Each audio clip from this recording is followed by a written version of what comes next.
Right, మళ్ళీ వస్తాను madam మీ దగ్గరికి. మనతోటి ఫోన్ లైన్ లో సీనియర్ జర్నలిస్ట్ రాజకీయ విశ్లేషకులు అక్షర్ సత్యం గారు ఉన్నారు. సత్యం గారితో మాట్లాడదాం. సత్యం గారు గుడ్ మార్నింగ్ అండి. Sir good morning sir. మీకు ప్యానల్లో ఉన్న పెద్దలందరూ కూడా నమస్కారం సార్. సత్యం గారు, వైసీపీ సిద్ధమైపోతా ఉంది, విడతల వారీగా లిస్టులను ప్రకటించి ప్రజల్లోకి వెళ్తా ఉన్నారు. కానీ టీడీపీ జనసేన మాత్రం ఇంకా వారి బయటకైతే సిద్ధంగా ఉన్నట్టయితే కనిపించలేదు. బహుశా రెండు పార్టీల అధినేతల అభ్యర్థుల లిస్టు సిద్ధం చేసుకున్నారేమో. మరి కొన్ని నియోజకవర్గాల్లో అంతర్గతంగా ఎవరికి వారు టికెట్లు కావాలని చెప్పేసి పాదయాత్రలు, జనంతో జనసేన పేరు, తెలుగుదేశం పాదయాత్రలతోటి చిన్నగా కోల్డ్ వార్ స్టార్ట్ అవుతున్న పరిస్థితి కనపడతా ఉంది. అంటే ఇది తొందరగా అభ్యర్థులు ప్రకటించి సద్దుమనకపోతే ఈ పరిస్థితి ఇంకా పెరిగే ప్రమాదం ఉందని అనిపిస్తా ఉంది. ఏమంటారు సార్? దానికి ముందు ఒక మాట చెప్పేప్పుడు దానికి వెళ్తాను సార్. మేడం గారు వైజాగ్ డెవలప్ చేశాను జగన్మోహన్ రెడ్డి గారు అంటున్నారు కదా. మేడం గారికి తెలియదు ఏంటంటే, మేడం గారు, జగన్మోహన్ రెడ్డి గారు, నేను అక్కడ ఉన్న పెద్దలందరూ కూడా పుట్టక ముందే వైజాగ్ డెవలప్ అయిందండి. వైజాగ్ మీ జగన్మోహన్ రెడ్డి గారు కానీ మీరు కానీ నేను కానీ డెవలప్ చేసింది ఏమీ లేదండి. దాని గురించి ఎంత చెప్పుకుంటే అంత మనకే సిక్సేట్. రెండోది, ప్రశ్నించడానికి తప్ప పాలించడానికి పనికిరాలేదు అంటున్నారు కదా. అసలు పాలించాలంటే క్వాలిఫికేషన్ ఏముండాలి మేడం? మెడలో చేతిలో పిచ్చుకలు కట్టి మెడలో గంటకోటలో పెట్టుకుని రోడ్లో తిరగాలి, బయటతో ఉండాలి. ఏంటి పాలించాలంటే క్వాలిటీస్? అంటే ఆ మాట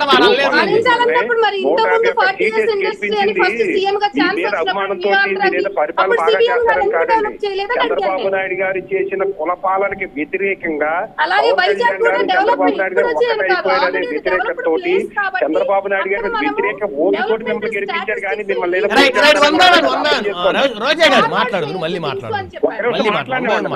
నేను మాట్లాడిన తర్వాత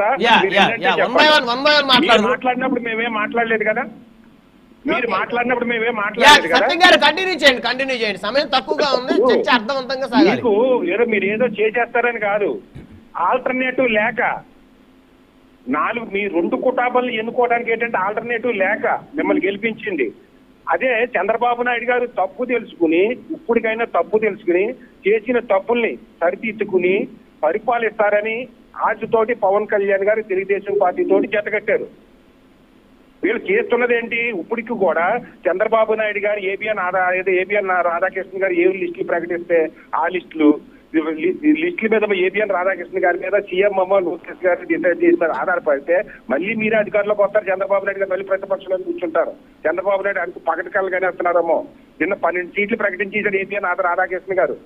అందులో 12 సీట్లలో 35% ఉన్న బీసీలకు 3 సీట్లు, 4% ఉన్న కమ్మలకు 3 సీట్లు, 30% ఉన్న కాపులకు 3 సీట్లు. ఇదే విధానాన్ని చంద్రబాబు నాయుడు గారు 40 సంవత్సరాలు ఏమి నేర్చుకున్నారు? వైజాగ్ లో అనగారిన వర్గాలకి ఉత్తర కోస్తానికి వెనకపాటుతనానికి పేర్కొన్న ఏరియాది. ఇది అక్కడ బీసీలు, 300 కాపులు, ఇది అక్కడ కాలింగులు ఇలా అందరూ ఉన్నారు. దశాబ్దాలుగా కమ్మ సామాజిక వర్గం, రెడ్డి సామాజిక వర్గం ఎంపీలు అక్కడ. ఇప్పటికీ మళ్ళీ తెలుగుదేశం కమ్మ సామాజిక వర్గం చూసేస్తుంది. ఇది ఎంతవరకు పద్ధతి అనేది చంద్రబాబు నాయుడు గారు, లోకేష్ గారు, చంద్రబాబు నాయుడు గారు తన పేర్లు చూపిస్తున్న రాధాకృష్ణ గారు ఆలోచించాలి. మిగిలిన సామాజిక వర్గాలు ఏమైపోయి, వైసీపీ ఏమో రెడ్డి సామాజిక వర్గానికి ఇచ్చుకుని, టీడీపీ ఏమో కమ్మ సామాజిక వర్గానికి ఇచ్చుకుంటే ఈ దళితులు ఏమైపోవాలి, ఈ ఎస్సీలు ఏమైపోవాలి, ఈ కాపులు ఏమైపోవాలి, ఈ బ్రాహ్మిన్స్ ఏమైపోవాలి, ఈ వైశ్యస్ ఏమైపోవాలి, ఈ చానాపతులు ఏమైపోవాలి, వీళ్ళందరూ ఏమైపోవాలి? ఇక్కడ సత్యం గారు మీరు ఒకటి క్లియర్ గా అబ్జర్వ్ చేయాలి. ఇప్పుడు జగన్మోహన్ రెడ్డి గారు చాలా స్ట్రాటజికల్ గా అక్కడ ఉన్నటువంటి ఆ నియోజకవర్గాల పార్లమెంట్ పరిధిలో ఉన్నటువంటి ఓట్ బ్యాంక్ ఏ సామాజిక వర్గాలకి ఎక్కువ ఉందో ఆ జనాభా ప్రాతిపదికన దాదాపుగా ప్రకటించకుండా పోతున్నారు అనేది మీరు అబ్జర్వ్ చేయాలి. సార్ అది కరెక్టే, అదంతా బిల్డప్ అండి. అసలు జగన్మోహన్ రెడ్డి గారి క్యాండిడేట్లు మార్చడానికి కారణం సామాజిక వర్గాలు కాదు, కానీ ప్రజల్లోకి వెళ్తుంది. వెనకబడిన వర్గాలకి ఎక్కువ ఇస్తున్నారు జగన్మోహన్ రెడ్డి అని. కానీ అది వాస్తవం కాదు. రాజశేఖర రెడ్డి గారి కుటుంబం కూడా ఎప్పుడు కూడా సీనియర్లు వెనక్కి తోస్తుంది. సీనియర్లు ఎస్టాబ్లిష్ కానివ్వదు, మళ్ళీ జూనియర్లు తీసుకుని వస్తుంది. అది రాజశేఖర రెడ్డి గారు కానీ జగన్మోహన్ రెడ్డి గారు కానీ సీనియర్లు ఎస్టాబ్లిష్ కానీ అది మళ్ళీ నేను మొదలెట్టినట్టు కిచ్చంత పక్కకు పోతాయి. తెలుగుదేశం పార్టీ, వైసీపీ పార్టీ లాంటి బలమైన పార్టీని ఓడించాలంటే ఏం చెయ్యాలని ఆలోచించి ఒక పక్కన ఏంటిది 12 సీట్లలో జనసేనకు 2 సీట్లు కేటాయించారంటే 10% కూడా కాదు, 13%. అంటే 13% రేపు పొద్దున ఎమ్మెల్యే సీట్లు 17 సీట్లు 18 సీట్లు ఇచ్చి పవన్ కళ్యాణ్ గారి మద్దతు వర్గాలను మీ పల్లకని మోపించేసుకుందాం అనుకుంటున్నారా? ఏపీఆర్ రాధాకృష్ణ గారు కావచ్చు, అక్షర్ సత్యం కావచ్చు, లేదా లోకేష్ బాబు కావచ్చు, చంద్రబాబు నాయుడు కావచ్చు. ఎవరో ప్రకటించిన లిస్ట్ ని మనం ఎట్లా దాన్ని ఈ లిస్ట్ కన్ఫామ్ అని దాని మీద ఎట్లా మనం డిఫైన్ చేస్తాం? ఎవరో ప్రకటించిన లిస్టును మీరు ఒక లిస్టు ప్రకటించవచ్చు, నేను ఒక లిస్టు ప్రకటించవచ్చు. ఇక్కడ అది కాదు కదా, ఆ పార్టీ వారి అధినాయకత్వాలు చర్చించుకొని వారి అభ్యర్థులు ప్రకటించిన రోజు ఇది పర్ఫెక్ట్ లిస్టు, వారి పార్టీ అధికారికంగా ప్రకటించిన లిస్టు అని మాట్లాడవచ్చు. ఎవరు ఇష్టానుసారంగా ఎవరో ప్రకటించిన లిస్టు గురించి మనం చర్చ చేయాల్సిన వీళ్ళు ప్రకటించిన లిస్టు నిజం కాకూడదు అని ఆశావాదంతో వాదిస్తున్నాను. రేపు పొద్దున తెలుగుదేశం సరైన చర్యలు తీసుకుని జనసేన సమంగా నడిపించుకునే అవకాశం ఇచ్చి, సరైన అన్ని సామాజికులకు సరైన స్థానం ఇచ్చి పొద్దున సక్సెస్ అయ్యి అధికారంలో మార్పు తీసుకొని ఆంధ్రాకి ఏదైనా కొంచెం భవిష్యత్తు ఉంటుందని ఆశావాదంతో చెప్తున్నాను నేను. రేపు పొద్దున ఏబిఎన్ గారు ఇస్తే చంద్రబాబు నాయుడు గారు ఫాలో అవుతే రేపు పొద్దున మళ్ళీ వైసీపీ వచ్చే అవకాశం ఉందని భయంతో చెప్తున్నాను నేను. ఇది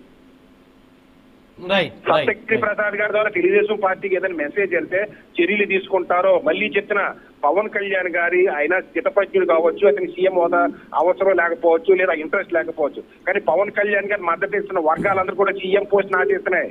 పవన్ కళ్యాణ్ గారు మద్దతు ఇస్తున్న వర్గాలు స్థితప్రజ్ఞులు కాదు, ఆశావాదులు, బానిసత్వంతో అణచివేతులతో రగులుపోతున్న వర్గాలు. ఒక పక్కన జగన్మోహన్ రెడ్డి అమ్మో పల్లకీలు మోయడానికి ఉపయోగించుకుంటున్నాడు, నిన్నటి వరకు చంద్రబాబు నాయుడు పల్లకీలు మోయడానికి ఉపయోగించుకున్నాడు, రేపు పొద్దున పవన్ కళ్యాణ్ ఉంటే మా వెనక లేదని ఆశ వస్తుందని. ఆ ఆశను నెరవేర్చిన రోజున ఓటు ట్రాన్స్ఫర్ జరుగుతుంది.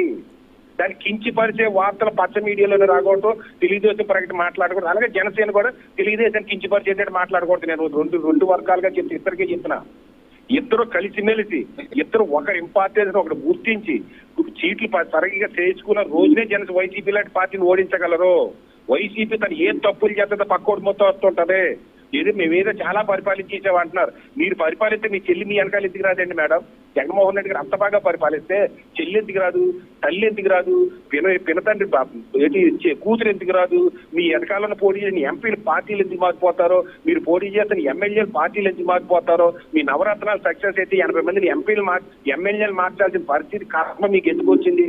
6 నెలల ముందు మీ ఓటమిని మీరే డిక్లేర్ చేశారు కదా, అయినా వేయాల్సిన పరిస్థితి ఎందుకు వచ్చింది? మీరు ఫెయిల్ అయినట్టే కదా, మీ పరిపాలన బాగోనట్టు. ఏ వర్గం బాగుని చెప్పండి వైసీపీ పాలన? నా ఫీడ్బ్యాక్ తీసుకోండి, నేను మీకు వ్యతిరేకంగా చెప్తులే. మీరు ఏ వర్గానికి న్యాయం చేసి